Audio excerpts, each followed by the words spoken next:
Hello everybody, today I'm at the Chicago Auto Show taking a look at this all-new 2024 GMC Sierra 2500 Denali Ultimate Edition. That was a mouthful.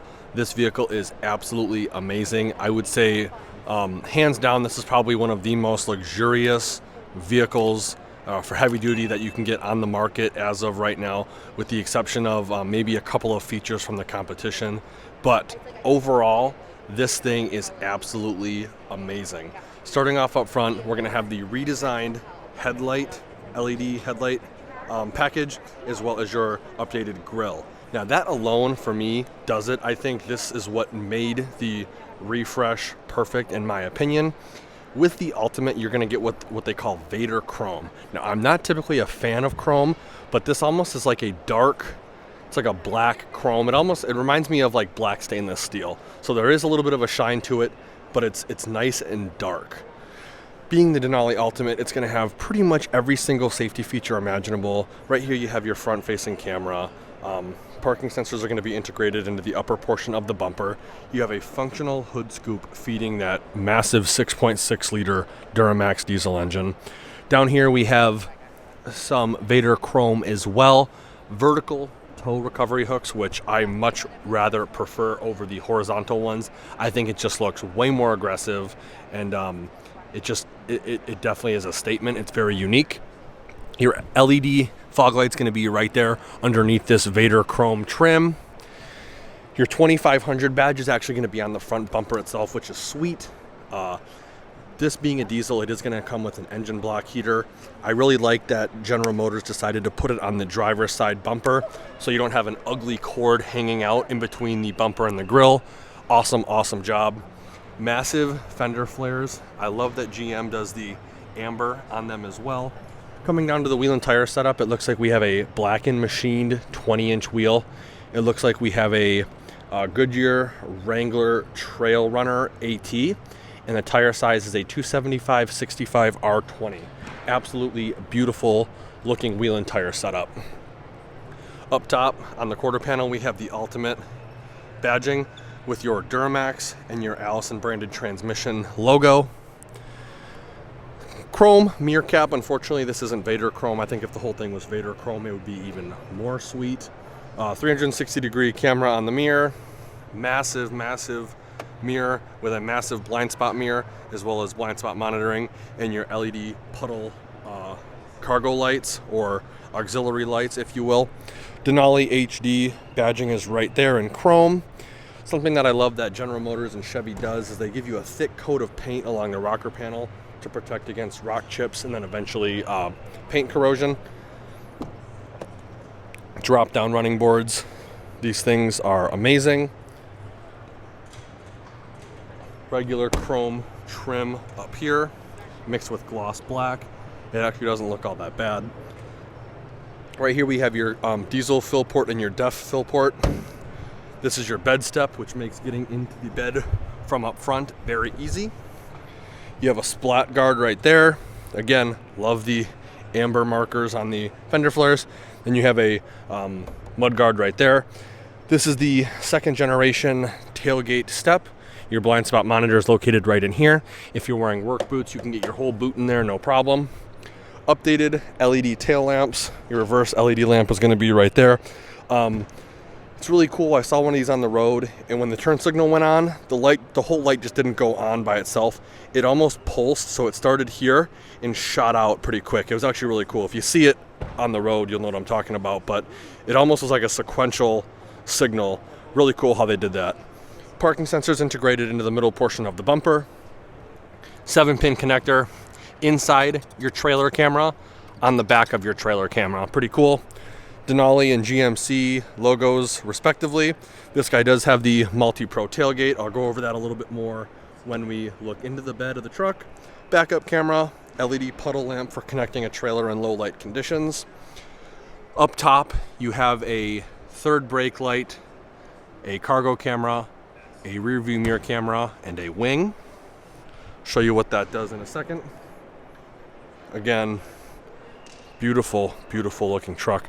Now this wing is actually designed to shoot air over the tailgate. So if you don't have a tonneau cover, you won't experience all of the negatives of drag. You're still gonna have a little bit of drag. I mean, you're pretty much a cinder block on wheels, but any little bit helps, plus it actually looks pretty sweet too. So, very, very cool truck. This color combo with the Vader chrome, I just can't get over how sweet this thing looks. Let's take a closer look at the interior. I do want to apologize for the lack of lighting in here. I will try and fix it in post. I have everything opened up as much as I can. I got all the lights on, so I will try my best to fix it. But starting off over here on the driver's side door, we have this really beautiful soft touch leather, beautiful stitching, this kind of topographic map stamped into the leather itself, Bose Premium Audio Group, real wood looking trim. All your window controls are going to be right here. Mirror controls are going to be right there, including your power telescoping mirrors, lock and unlock buttons, 2-seat memory. Right over here we have your electronic parking brake button, push button transfer case. Under that we have your drive mode selector with your trailer tow button. Over here we have the fog light button, cargo lamp button, dimmer switch for your instrument cluster, and then the rotary dial selector for the exterior lights of the vehicle. Above that we have your heads-up display settings and buttons. Coming up to the dashboard, like I just said, massive heads-up display. GM's got the best in the business. Very bright, bunch of different stuff you can monitor. They did a heck of a job and they knocked it out of the park. The dashboard, I'd say, is 75 to 80% leather. Coming down to the instrument cluster, it is 100% digital. Bunch of different parameters you can monitor here. Unfortunately, I don't have the key, so I can't go through all of them, but they did a heck of a job with this instrument cluster. Coming back to the steering wheel, very nice leather wrap steering wheel. No bolsters, which I actually find nice in a truck, not really to have any bolsters at all. Over on the left side of the steering wheel, we have the cruise control buttons, as well as your heated steering wheel button and your gap adjustment for your adaptive cruise control. Over on the right side, we have your steering wheel mounted call buttons, and then this control pad right here actually controls the center instrument cluster. Now, they have this real metal, like almost machined trim throughout the interior of this truck. It's almost like a knurling, but it's so like minute and small, you don't even really feel it all that much. It actually feels really good in the hand, and not only is it on the steering wheel, but it's all the way up here, all the way up over here. Now, I love how General Motors put the air conditioning vents higher and above the touchscreen display. I wish GM or Chevy did the same exact thing, but they didn't. This being a truck, I love that it's got the steering wheel mounted column shifter. I don't like the buttons, I don't like the dials, I don't like the shifter like this. I know on the 1500s it's got that minimalistic thing. That's, it's okay for what it is. But if you're in a truck, you really got to have one of these guys. This is the way to go. Right here we have your massive 17.7 inch touchscreen display. I believe it is powered by Google. Does have Google navigation, which is super high definition. Very responsive, wireless CarPlay, wireless Android Auto. You have your pre-trip checklist with your trailering. You have all that in here. Very, very cool. Tons of different features you can monitor. You can control the air conditioning and everything through the touchscreen display. Under that, you have this massive push button start, dual zone climate control. Something that I love that General Motors did was they let you turn on the heated seat back independent from the heated seat itself. So if your butt's warm or you had a long hard day at work and your back is kind of sore, you can just turn the heated seat back on and you're good to go. Now, starting from left to right, we have a bank of buttons. Being a diesel, your exhaust brake is going to be right here. Lane keep assist button, parking sensors off button, tailgate release button, hazard light button, traction control off button, and then hill descent control button. Under that, we have a really nice size storage tray, USB-C, USB outlet, 2 cup holders, change storage tray right here, and then we have your integrated trailer brake control. Now, at first I thought putting it there was kind of weird. I know General Motors has kind of struggled with where to put this. It seems like it changes every generation. Sometimes it was here, sometimes it was here, sometimes it was over here. But for me, it's in a weird spot, but it makes sense. If you got one hand on the wheel, left hand on the wheel, and the other hand is resting on the armrest, if you're towing something and you need to brake quickly or make an adjustment, you don't even have to move your arm off the wheel and finicky over here and change arms. You can just use the arm on the armrest and just, adjust the gain a little bit, do what you need to do. Very cool that they put it here. I think they did a good job. Wireless charging mat's going to be right there. your Ultimate placard on your armrest.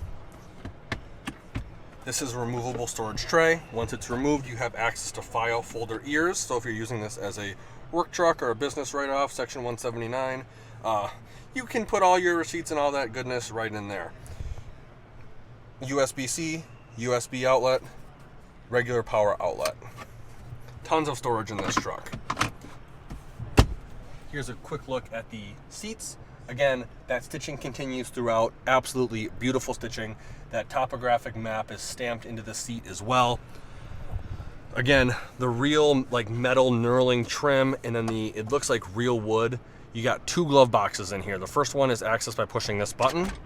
And if you look, it actually, that topographic map is like stamped into it looks so cool. It looks so cool. Under that, you've got regular sized glove box. Alcantara or suede headliner. I always get the two confused. I don't know what one it is, so I just say both. You know what I mean. Very soft, nice, luxurious headliner. LED vanity for the passenger as well as your driver. Up top on the headliner, you're going to have 3-door universal garage remote. You're going to have in the middle, you're going to have the power sliding rear window button, flanked by the single pane sunroof. I love the single pane, especially in heavy duty trucks. I'll talk about that in a second. Then you have your LED dome map light master controls. Then you have your video camera rear view mirror. I don't have the key, so I can't turn it on, so I'll just go over what it does. In this position, it is a regular rear view mirror. You flick it forward like you would if you wanted to get rid of glare, and it turns into a camera. These buttons will let you control the brightness of the screen, will let you control how high or how low the camera views, and how zoomed out or zoomed in the camera is. Once you're done, flick it back and it goes to a regular rear view mirror. Now, getting back to the single pane sunroof. For some reason, I don't know what it is, I feel like dual pane sunroofs greatly reduce the rigidity of the truck. It is the #1 source of heat loss and heat gain in the summer and winter respectively. And it makes your air conditioning or heater work way harder than it needs to. You also maximize headroom in here. Even though this has a sunroof up front, I still have a decent amount of headroom.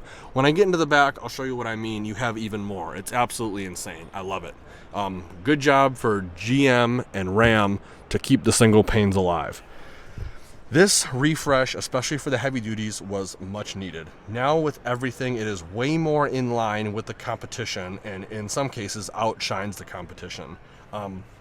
I really love how everything is kind of angled towards the driver. You almost feel like you're in a cockpit. It feels really nice. These touchscreens are getting so massive nowadays that if it was regular facing and it was a 15-inch touchscreen, I'd have to be reaching all the way over here and almost get out of my seat as a driver to touch the touchscreen display. When I'm sitting in the driver's seat like I would if I was driving, I don't even have to really lean forward to touch the farthest right top corner of the touchscreen display. Also, all of these buttons are kind of catered towards the driver. Now, if the passenger needs to adjust their temperature for their seat or their climate control, it's the closest button to them. So it works out perfectly. I think GM knocked it out of the park with this update. So with that being said, let's take a quick look at the back seats and see how much legroom we have. So before I get in, I do want to point out getting in to this vehicle is very easy with the running board and the grab handle. But I do also want to point out these seats do fold up, giving us some under-seat storage. We have almost what seems to be a load flat floor. There's about an inch or an inch and a half worth of driveline hump right there, not that big of a deal. We also have in-seat storage too, decent amount of storage room. I got a pretty big hand. I can fit pretty much my whole hand behind this seat over into this seat, so that is pretty cool. Bunch of space in here. Again, I do apologize for the lighting. I will try and fix it in post. Decent amount of legroom. All these cabs are pretty much the same with the exception of the current Ram heavy duty truck. That does share the cab with the 4th generation Ram heavy duty. You have about 2.5 to 3 feet of legroom between the seat and the seat back in an average driving position. 2 cup holders right here, heated captain's chairs, USB Type-C, air conditioning vents, the usual. Fold down armrest / cup holder, integrated hanger hooks, LED dome map lights up top. And like I was saying, because of the single pane sunroof, they added about 3.5 maybe to 4.5 inches of headroom for the rear passengers. They push this headliner pretty much to the top of the cab to give the rear passengers as much headroom as possible. I'm about 5'11". I have maybe 3 to 4 inches of headroom before my head even comes close to touching the top. So again, they did an amazing job. Even as a rear passenger, it almost feels like I have movie theater seating with out the front and the massive touchscreen display. It looks really, really cool. I think they did an amazing job. Let's take a quick look at the bed. So there's going to be a couple ways to open the tailgate on this vehicle. The first way is with the button underneath the dual zone climate control. That button will actually lower and raise the tailgate. The second way is with the key fob, and the third way is the more traditional way. You're going to come up to it and push the button. Now those first two ways I mentioned will only lower the tailgate like this in the traditional way, okay? If you want to lower it using the multi-pro tailgate system, you're going to have to do something a little bit different. But starting off with the upper portion of the tailgate, you push this button once, it unlocks and comes down. So your 8-foot bed turns into about a 9 to a 9.5 foot bed. If you need to keep something in the bed, you can just flip this guy up, and now you have a 9.5 foot, 10-foot bed effectively. You also have a tie down point here and all the way over here. Now if you want to use it as the multi-pro tailgate, to use it as a step, you're going to push both of them simultaneously. It'll unlock, and then you can use it as a step. You'll fold this out, you're good to go. This guy does not have the kicker premium or the kicker audio tailgate setup, but you can get that right here. Once you're using this as a step, you can fold that guy out, step up on it, use this, and you're up and in. I'm about 220 pounds. I can jump up and down on this and not worry about it breaking under my fat butt. Put the step away, pull on this latch, it unlocks. Now, this guy has 120 volt, 400 watt power outlet on the passenger side of the vehicle. It's also got LED bed lighting, 3 tie down points in each of the 4 corners for a class leading of 12 tie down points, a 4-pin and a 7-pin connector over here on the driver's side, because it is also ready for a gooseneck or 5th wheel prep package. Again, 12 tie down points is class leading. If you look closely too, they push the bed sides out as far as they can for a class leading bed cargo space as well. Once you're done doing your business back here, you simply reverse the process. It is a little bit heavier than most tailgates because of the multi-pro system, and then you can shut it. Now I believe if it's turned on, I don't know if it is, if you hold the tailgate up in a position like this, it should automatically beep and take it up the rest of the way. If you have a trailer hitch installed, I believe you can actually push and hold both of these or the top one for 3 seconds, and it will lock, so that way this portion does not open and it just is a regular tailgate. Pretty cool. Let's take a look at the towing and payload sticker. So here's the towing and payload sticker for this vehicle. Again, if you see one on your lot locally and it's slightly different, it could be because of the way it's optioned or the packages the vehicle has. Typically, in a general rule of thumb, is the more packages or options you have, the less towing and payload you'll get. So there you have it, a 2024 GMC Sierra 2500 Denali Ultimate Edition. This is one beast of a vehicle, and like I said in the beginning, it's pretty much the most luxurious heavy duty on the market as of now, with the exception of a few packages from the competition here and there. If you liked the video, please consider giving me a like and share. And if you want to keep up to date with more Chicago Auto Show content or future vehicle walkthroughs, definitely consider subscribing to the channel, and please be sure to check out all the affiliate links in the description below. Like always, thanks for watching, and have a great day.